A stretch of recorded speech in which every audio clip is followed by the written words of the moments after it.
नमस्कार मेरे प्रिय साथियों, और कैसे हो। मैं आज तुम लोगों के बीच में क्लास 9th का मैथ लेके आया हूँ। और उसमें आज थोड़ा सा पहला चैप्टर का बेसिक थोड़ा सा डिस्कस करेंगे। इसमें प्राकृत संख्याएं, पूर्ण संख्याएं और पूर्णांक संख्याएं और वास्तविक संख्या के बारे में सीखेंगे।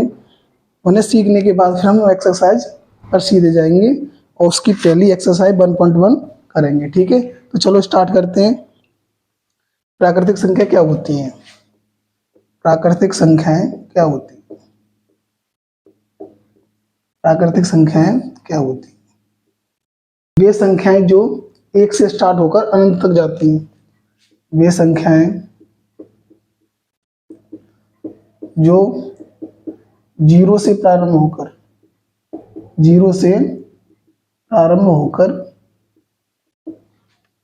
अनंत तक जाती हैं। ठीक है, अनंत तक जाती हैं, प्राकृतिक संख्याएं कहलाती हैं। प्राकृतिक संख्याएं कहलाती है, तो संख्याएं कहलाती हैं। ठीक है ना, प्राकृतिक संख्याएं कहलाती हैं। इसे नेचुरल नंबर बोलते हैं, इंग्लिश में नेचुरल नंबर्स। ठीक है, इसे कैपिटल एन से प्रदर्शित करते हैं। इसे कैपिटल एन से प्रदर्शित करते हैं। ठीक है, इसे मैं ऐसे भी लिख सकता हूँ, कैपिटल एन बराबर 1 से स्टार्ट करेंगे, 1 2 3 4 5 और डॉट डॉट कहाँ तक? इनफाइनाइट या अनंत तक। ठीक है, दूसरा नंबर देखेंगे पूर्ण संख्याएं। ठीक है ना, पूर्ण संख्या होता है होल नंबर, ये क्या बोलते हैं? Whole numbers. इन दोस्तों क्या होता है? वे संख्याएं, अगर हम ऐसे लिखेंगे, अगर हम प्राकृतिक संख्या में जीरो, प्राकृतिक संख्या में प्रारंभ में जीरो को शामिल कर लिया जाए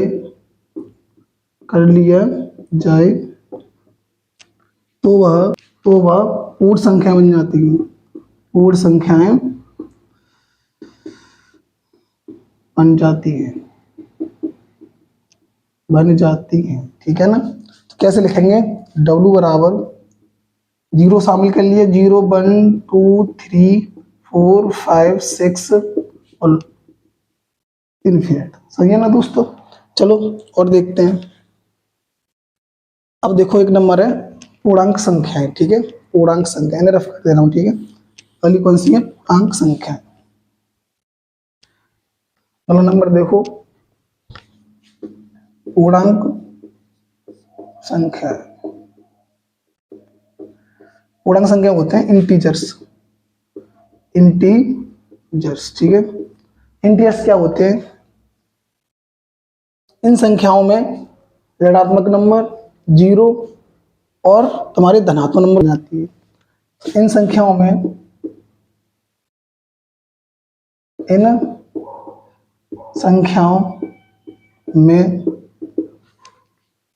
ऋणात्मक नंबर, ऋणात्मक संख्याएं तथा जीरो तथा धनात्मक संख्याएं को शामिल कर लिया जाए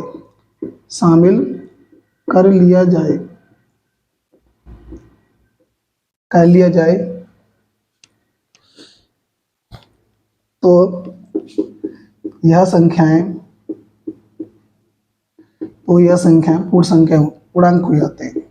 तो यह संख्याएं पूर्णांक संख्याएं हो जाती हैं। पूर्णांक संख्याएं हो जाती हैं। जैसे मैं बोल सकता हूं, तो इंटीजर्स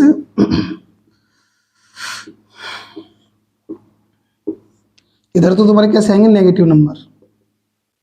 जैसे मान लो -4, -3, -2, ठीक है ना, -1। ठीक है ना, यहाँ तुम्हारा आ जाएगा लास्ट बीच में 0। यहाँ कैसे हैं पॉजिटिव नंबर 1 2 3 4 लास्ट तक इंफिनिटी तक, ठीक है ना। बोलो, तो मैं ऐसे बोल सकता हूँ एक ब्रैकेट में इंटीजर इज इक्वल टू, देखो टोटल तो नेगेटिव नंबर, तो मान लो माइनस इन्फिनिटी से लेके मान लो -4 है, -3 है, -2 है, ठीक है ना, -1 है, फिर 0 है, फिर 1 2 3 4 और लास्ट तक इनफाइनाइट। समझ में आ रहा है ना अप टू हाँ देखो कहाँ तक जाएंगे इन्फिनिटी तक। तो पूर्णांक संख्या क्लियर हो गया। अब देखो जैसे कि मैं बोल दूं -8 कैसा नंबर है, देखो पूर्णांक है क्या नहीं, पूर्णांक देखो -6 बोल दूं कैसा है, पूर्णांक है क्या नहीं बताओ, ठीक है ना। ऐसे हम देख लेंगे, चलो मैंने रफ कर दे रहा हूँ, ठीक है। जो हमारे काम की चीज होगी 9th में वही चीज बताऊंगा, फालतू चीज में कोई नहीं बताऊंगा, ठीक है, जिससे मेरी आसानी से एक्सरसाइज हो जाए और कोई प्रॉब्लम ना हो, ठीक है। जैसे अब देखो परमी संख्याएं, जो चीज काम की हुई वही चीज बताऊंगा, उससे हमें कोई मतलब नहीं है फालतू चीज से। परमी संख्या क्या होती है, परमी संख्या क्या होती है, या किसी भी संख्या को पी बटे क्यू की फॉर्म में लिख दें, लेकिन क्यू का मान 0 नहीं होना चाहिए, ठीक है, लेकिन क्यू का मान 0 नहीं होना चाहिए। वे संख्याएं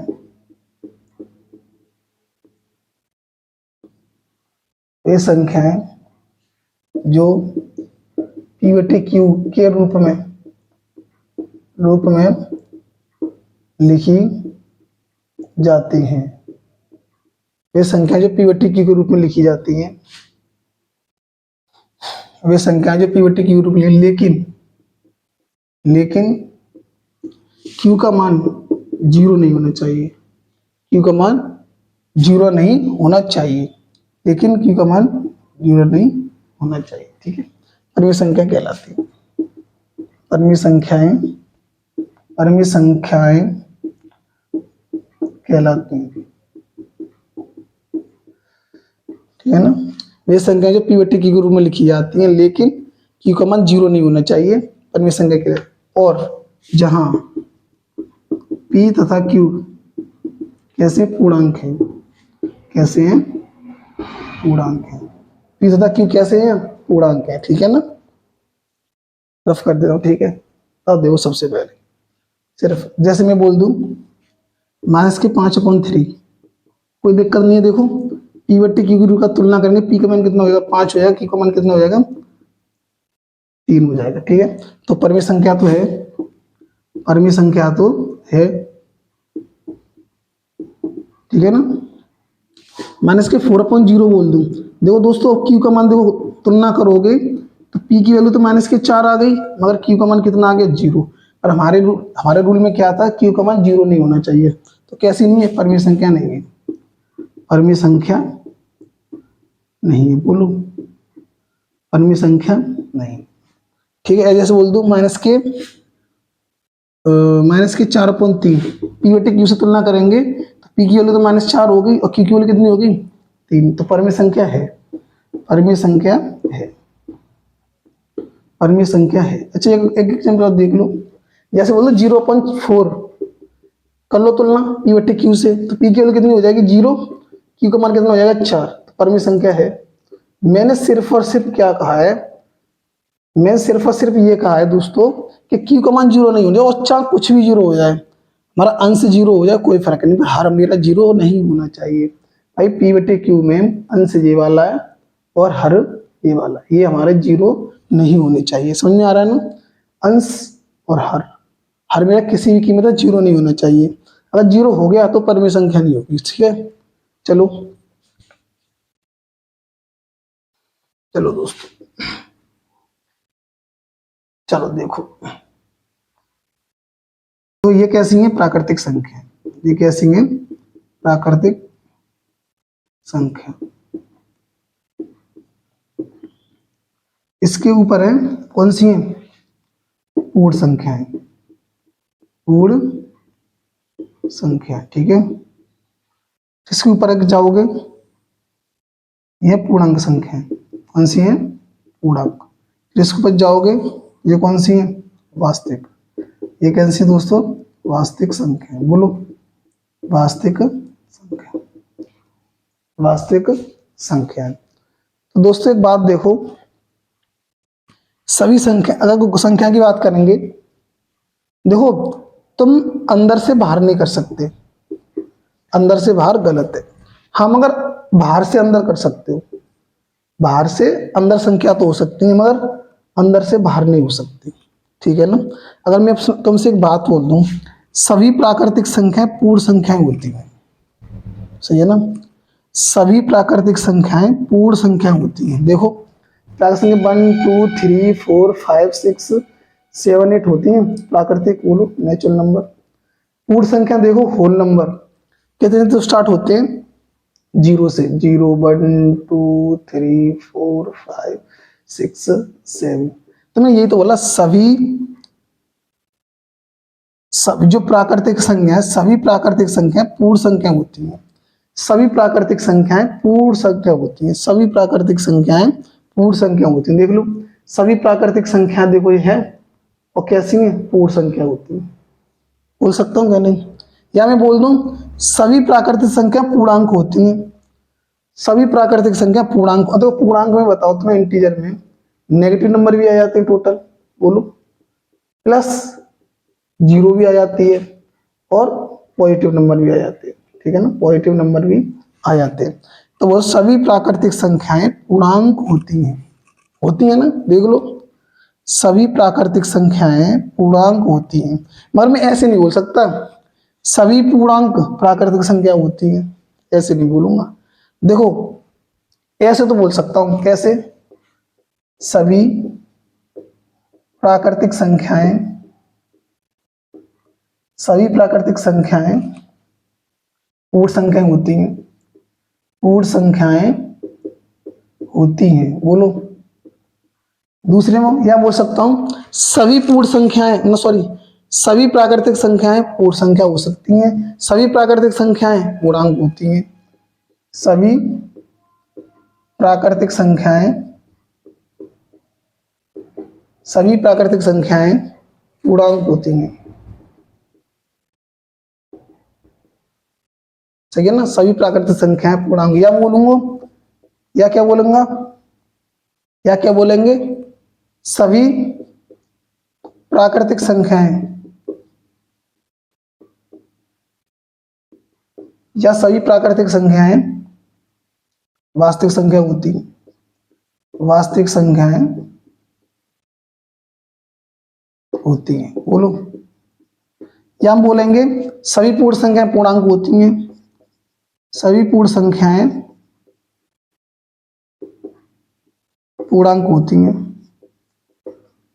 पूर्णांक होती हैं, बोलो। बोल सकते हैं दोस्तों। तो इससे तुम्हारे सब टोटल सभी क्वेश्चन हो जाएंगे। जैसे मैं एग्जाम्पल करें, इसे रफ कर दे रहा हूं, देखो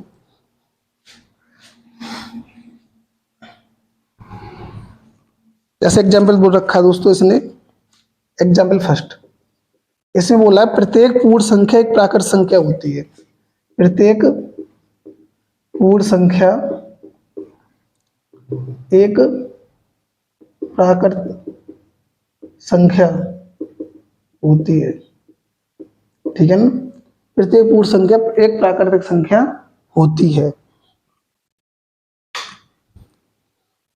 तो देखो वही चेक बना लो पहले। देखो इसमें आते हैं नेचुरल नंबर, इसमें आते हैं कितनी पूर्ण संख्या होल नंबर, इसमें आते हैं इंटीजर नंबर, और ये आते हैं रियल नंबर, वास्तविक नंबर, सही है ना। अब इससे तुम तुरंत कर सकते हो दोस्तों। प्रत्येक पूर्ण संख्या बोली है, पूर्ण संख्या कौन सी होती है? ये वाली, ये कौन सी होती है? पूर्ण संख्या। सभी पूर्ण संख्याएं, बोला सभी पूर्ण संख्याएं, सभी पूर्ण संख्याएं प्राकृत संख्या होती है। गलत बात है, देखो भाग की तरफ जा रहा है, देखो भाग की तरफ जा रहा है ना। सभी पूर्ण संख्याएं प्राकृत संख्या होती है, तुम खुद देखो, सभी पूर्ण संख्याएं प्राकृतिक संख्या होती है। तो भाई ऐसे कैसे हो जाएंगी? सभी पूर्ण संख्या, देखो पूर्ण संख्या तो ऊपर है और नेचुरल नंबर किस किसके नीचे है, तो ऊपर बड़ी वाली तो हो सकती है, छोटी वाली नहीं हो सकती।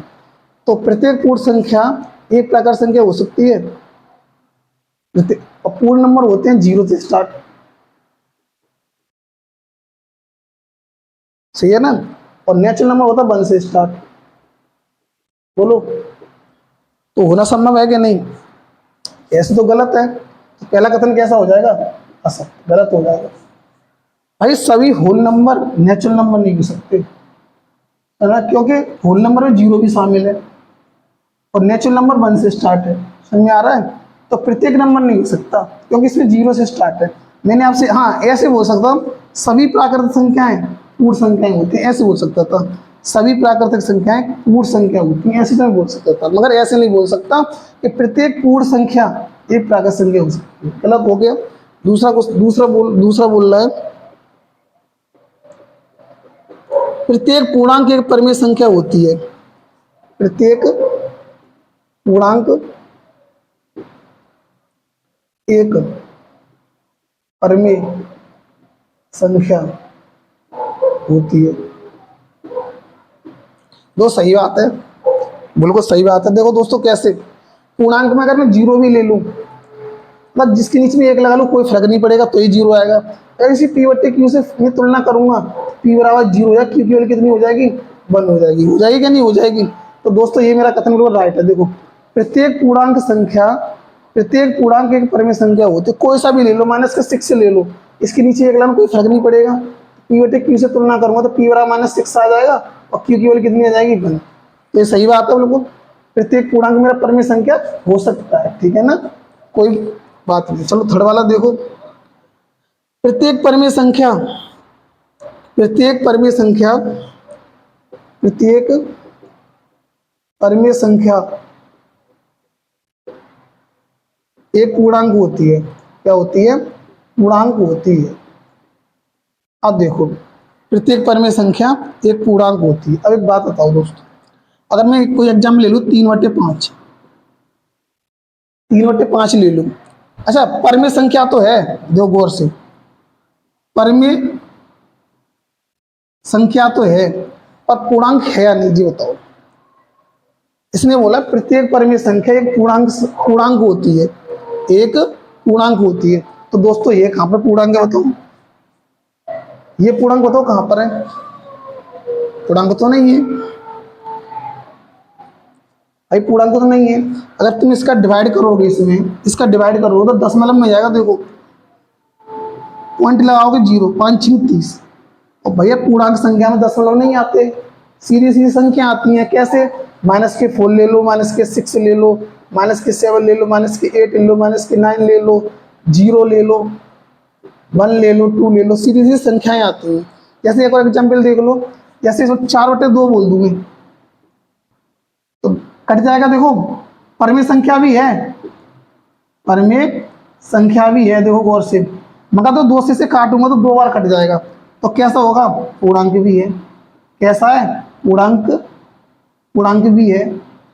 बात समझ में आ रही क्या नहीं आ रही? कोई भी -6/4 ले लो, देखो -6/4 ले लो, परिमेय संख्या तो हो जाएगी, परिमेय संख्या तो है मगर पूर्णांक नहीं है, पूर्णांक नहीं है।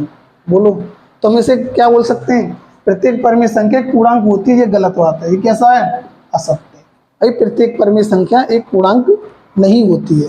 बस ना, तीनों स्टेप क्लियर हो गए। चलो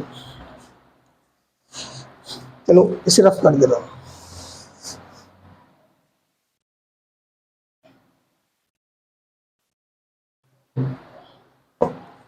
चलो प्रश्नावली 1.1 दे, प्रश्नावली 1.1। अब देखो पहला क्वेश्चन, क्या शून्य की परिमेय संख्या? सही बात है, शून्य ले लो, इसके नीचे 1 लगा लो, पी बटे क्यू की फॉर्म में लिख सकता हूँ। पी का मान 0 हो गया, क्यू का मान कितना हो गया? 1। मैंने यही तो बताया था, क्यू का मान 0 नहीं होना चाहिए और सभी कुछ भी हो जाए। तो देखो क्यू का मान 0 नहीं है, 1 है, ठीक, कोई दिक्कत नहीं है। तो क्या और पी और क्यू कैसे हैं? पी तथा क्यू के पूर्णांक हैं, तो हम कह सकते हैं शून्य एक परिमेय संख्या है, परिमेय संख्या। सही है दोस्तों। दूसरा क्वेश्चन है, 3 और 4 के बीच की 6 परिमेय संख्या। देखो ये 3 है, ये 4 है, ठीक है दोस्तों। अब वो 6 पर में संख्या पूछी है, क्या पूछी है 6। तो सबसे पहले हम क्या करेंगे दोस्तों, n+1 नंबर कितना है 6 प्लस एक और कर लेंगे, कितने हो जाएंगे 7। अरे बोलो दोस्तों 7 हो जाएंगे। अगर तुमसे 7 पूछता तो फिर एक जोड़ देते, 8 पूछता तो फिर एक जोड़ देते। तो क्या करेंगे दोस्तों, यहाँ 7 से गुणा, यहाँ 7 से गुणा, यहाँ देखो 7 से गुणा और यहाँ 7 से गुणा। दोस्तों एक बात और बता दूं, हमारे दोनों के हर सेम होने चाहिए, दोनों के हर सेम होने चाहिए। अब दो कितना 21/7, ये हो गया 28/7। इसके बीच की परिमेय संख्या देखो लिख दो आराम से, 22/7, 23/7, 24/7, 25/7, 26/7 और 27/7। दो 1 2 3 4 5 6, तो बीच की परिमेय संख्या के लिए 7। ठीक है, चलो तो एक तरीका और है दोस्तों, कैसे, इसमें तो 7 6 परिमेय संख्या पूछेंगे। चलो तुम अगले सवाल में देखना इस तरीके को, ठीक है, इसे रफ कर दो। चलो चलो क्वेश्चन अगला देखो, 3/5 और 4/5 के बीच की परिमेय संख्या ज्ञात कीजिए। कितनी पूछी है, 5 परिमेय संख्या पूछी है। अब देखो 5+1 कर लो, क्यों 5 पूछी तो एक तो जोड़ना पड़ेगा, कितना हो जाएगा 6। तो 6 से ऊपर मल्टीप्लाई, 6 से नीचे मल्टीप्लाई, ठीक है, 6 से ऊपर 6 से नीचे, तो 18/30 और 24/30, सही है ना। कितनी पूछी परिमेय संख्या इसलिए, तो दोस्तों हर दोनों के कैसे हैं, सेम, हर दोनों के सेम होने चाहिए, हर सेम नहीं होंगे तो बनाने पड़ेंगे हमें। तो कितनी पूछी है, 5 परिमेय संख्या पूछी है, तो 19/30, 20/30, 21/30, 22/30, 23/30, देख लो 5 आ गई। दूसरा मेथड देखो दोस्तों, दूसरा मेथड क्या है, 3/5 दे रखा था, यहाँ कितना लगा 4/5 दे रखा था।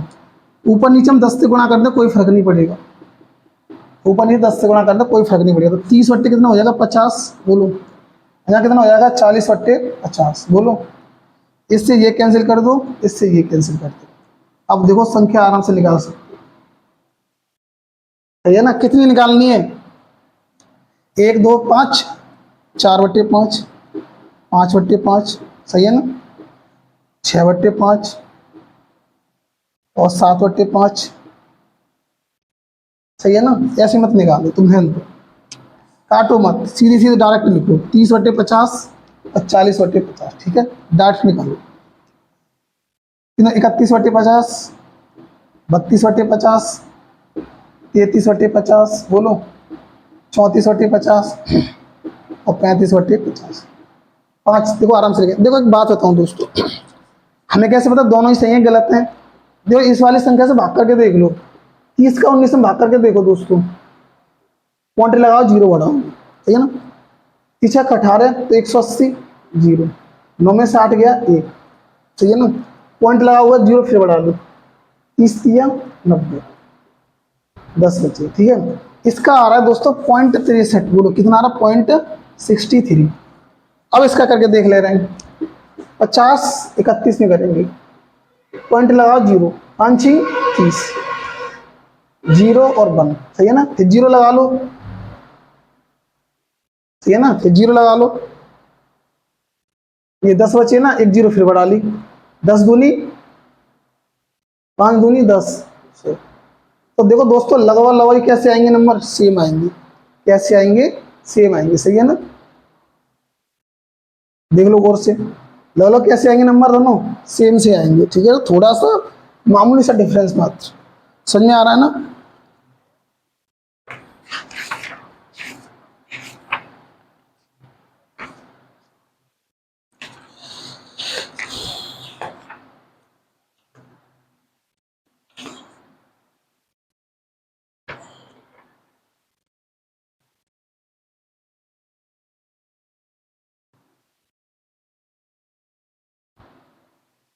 चलो रफ कर दूं उसे, चलो अगला सवाल देखते हैं।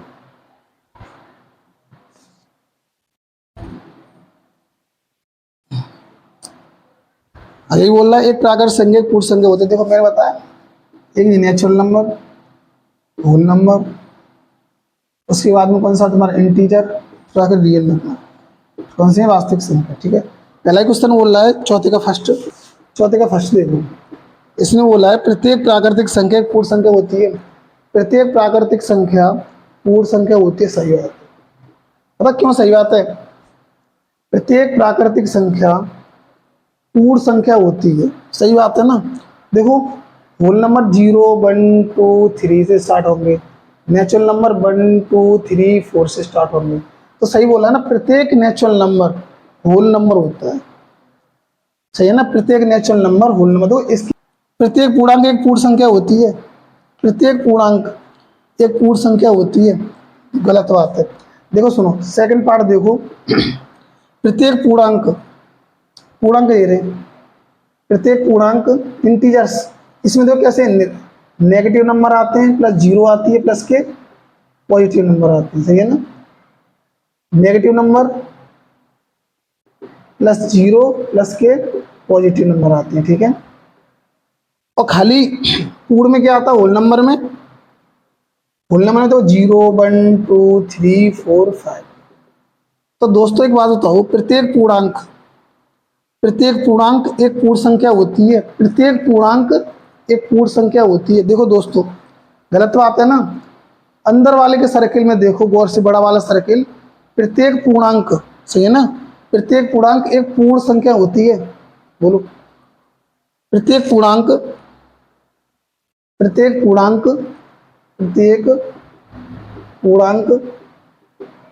एक पूर्ण संख्या होती है। प्रत्येक पूर्णांक एक पूर्ण संख्या होती है। बताओ दोस्तों, प्रत्येक पूर्णांक, अब देखो बात सुनो, पूर्णांक में सभी कैसे नंबर आते हैं? Negative positive 0। तो प्रत्येक पूर्णांक एक पूर्ण संख्या होती है? नहीं, गलत बात है। प्रत्येक पूर्णांक कैसे हो जाएगा दोस्तों? जैसे कि -4 बोल दूं, ये तो पूर्णांक है पर कैसा पूर्ण संख्या नहीं है, तो प्रत्येक पूर्णांक एक पूर्ण संख्या होती है नहीं। कैसी होती है? नहीं होती। प्रत्येक पूर्णांक में पूर्ण संख्या नहीं है। बात समझ में आ रही है? चलो दूसरा अगला क्वेश्चन देखो,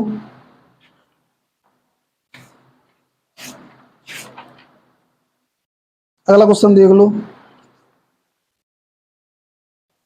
थर्ड वाला क्या कह रहा है? थर्ड वाले में देखो सिर्फ, चलो थर्ड वाले में देखो दोस्तों क्या कह रहा है? प्रत्येक परमीय संख्या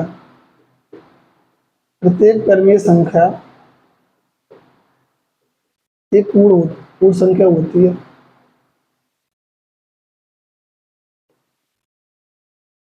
प्रत्येक परमीय संख्या एक पूर्ण संख्या होती है। प्रत्येक परमीय संख्या पूर्ण संख्या होती है। देखो जैसे मैं एग्जाम्पल ले लूं, 1/2 ले लूं, परमीय संख्या तो है, मगर देखो दोस्तों पूर्ण संख्या नहीं है। पूर्ण से देखो काटो 0.5 आएगा, क्या आएगा? 0.5। तो देखो पूर्ण संख्या नहीं है, बोलो। तो प्रत्येक परमीय संख्या पूर्ण संख्या होती है? नहीं, गलत बात है। और 1/4 करके देख लो, परमीय संख्या तो है, मगर देखो 0 भाग दोगे 4 का, देखो 1 में 4 दूनी 8, 2 और 0 बढ़ा 4 5 20.25 आएगा, मगर कैसा होगा? पूर्ण संख्या नहीं है। भाई पूर्ण संख्या में पूरे नंबर आने चाहिए, पूरे नंबर आने चाहिए। पता कैसे नंबर आने चाहिए? नंबर कैसे आने चाहिए? जैसे कि पूर्ण संख्या में देखो तुम 2 है, 4 है, 6 है, 7 है, 8 है, 9 है, पूरे नंबर। दशमलव में कोई नंबर नहीं आना चाहिए, समझ में आ रहा? कोई दशमलव नंबर नहीं आना चाहिए, ठीक है दोस्तों। तो आज का तुम्हारा 1.1 एक्सरसाइज यहीं पे खत्म होती है। तो दोस्तों अगर मेरी आपको क्लास पसंद आई तो लाइक और सब्सक्राइब करें और ज़्यादा से ज़्यादा शेयर करें। दोस्तों आपकी क्लास को बनाने में बहुत मेहनत लगती है दोस्तों, इसलिए ज़्यादा से ज़्यादा शेयर करें, ठीक है। धन्यवाद।